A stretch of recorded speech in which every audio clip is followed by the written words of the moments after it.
أعوذ بالله من الشيطان الرجيم بسم الله الرحمن الرحيم قل والله أحد الله الصمد لم يلد ولم يولد ولم يكن له كفوا أحد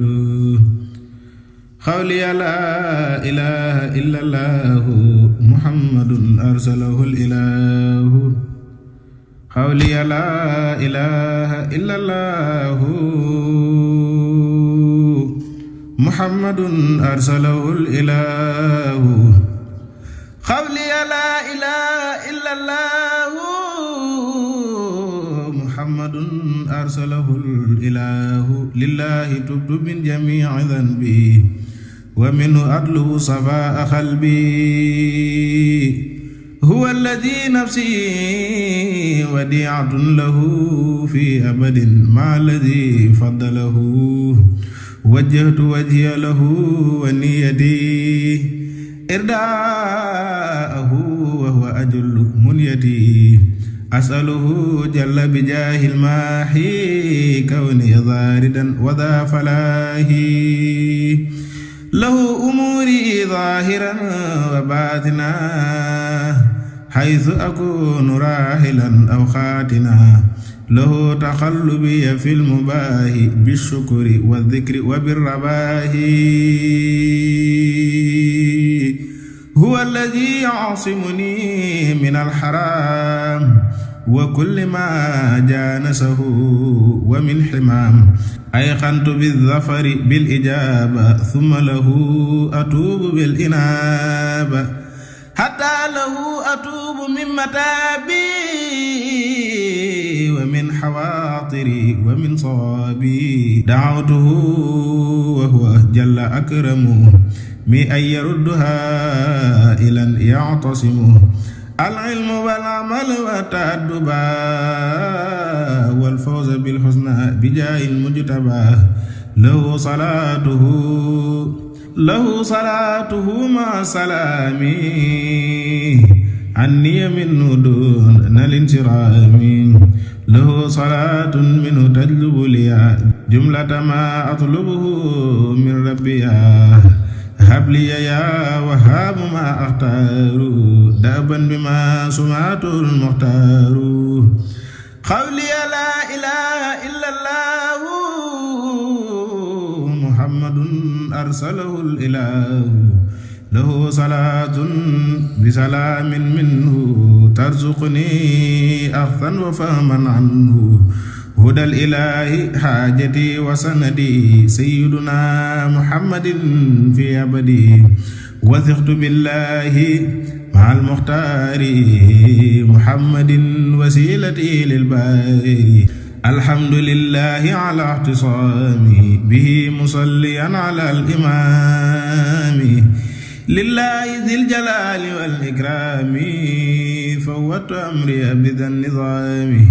له البرايا يغفر الخطايا منه الهدايا لذوي المزايا هو الذي يزعزع الرزايا عني في الدارين والبرايا أعطيته جل وعز ظاهري وباطني وتبت من خواطري حتى إليه تبت مما في الصغر جنيته لا سيما ما في الكبر دعوته والقلب مني أيقنا بأن يجيب دعواتي زمنا أصحني يوم الثلاثاء الآن مغتربا بقل هو الله أحد له السماوات والأرضون وما بينهما مما بدا أو كتما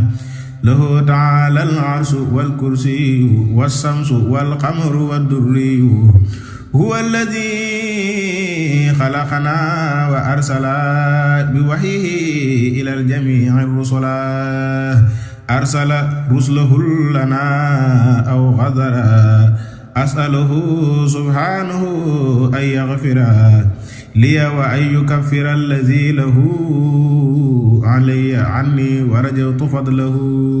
صرفت قلبي wa saraftu jasadi lahu wadi'atan lahu fi abadi masaktu bilkitaabi dha iqaama li wajhi salaata bi istiqaama daxaltu fi daarayni fi saadi samad muhtajiban bi hifdi rabbi al ahad lissamadi alfardi alladi lam yalidi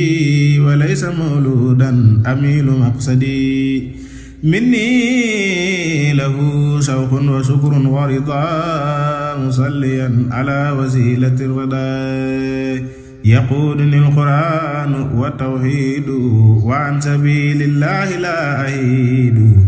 lillahi tawbati bil iqla'i muqtadiyan bil muntaqa al muta'i diiniya diinul Mustafa Muhammadi salla alayhi Allahu tulal abadi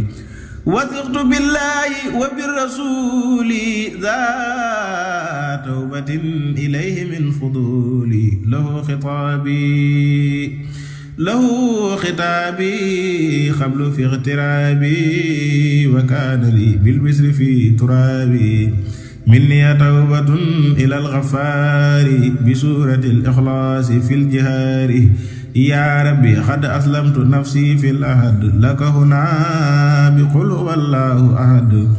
wajjahtu lillahil kariimil waahidi wajhiya kay askuru bil qasaa'idi lahu lisaani wa lahu fuaadi wa jasadi bi shukri fi tamaadi da'awtuhu wa innahu al-wahhaabu tubtu lahu wa innahu at-tawwaabu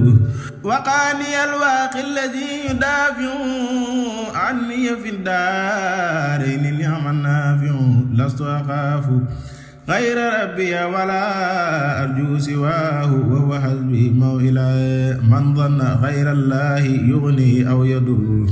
fadhaaka fi ad-daarayni dhuu kaddin wa dur yaqiini yal yaqiinu an usraka bihi shay'an fa kulla mushrikin lam yantabi kafaani al kaafi bi jaahil kaafi maylan li ghayrihi wa zaaka kaafi nazzahani rabbi ani shukuuki fi annahu mumallikul muluuki lahul muluuku wa lahul atbaa'u dhalla lahu taabi'u wal mutaa'u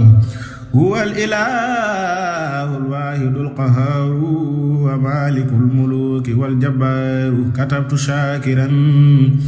alaa man an'ama bihi alayya haahunaa takarruman fuztu bi fadlillaahi bil islaami wa ashkurullaaha alaa islaami alhamdulillahi alal iimaani thumma alal islaami wal ihsaani a'buduhu wa laa azaalu ashkuruhu wa atrukul mayla ilaa man yakfuru azkaa salaatihi ma'a tasliimi alan nabiyil mustafal kariimi habiibi wasiilati ilayhi muhammadin xayril waraa ladayhi habiibi wasiilati ilayhi muhammadin xayril waraa ladayhi da'awtuhu bijaahi naylal maraam wa asmatan laazamahaa husnul xitaam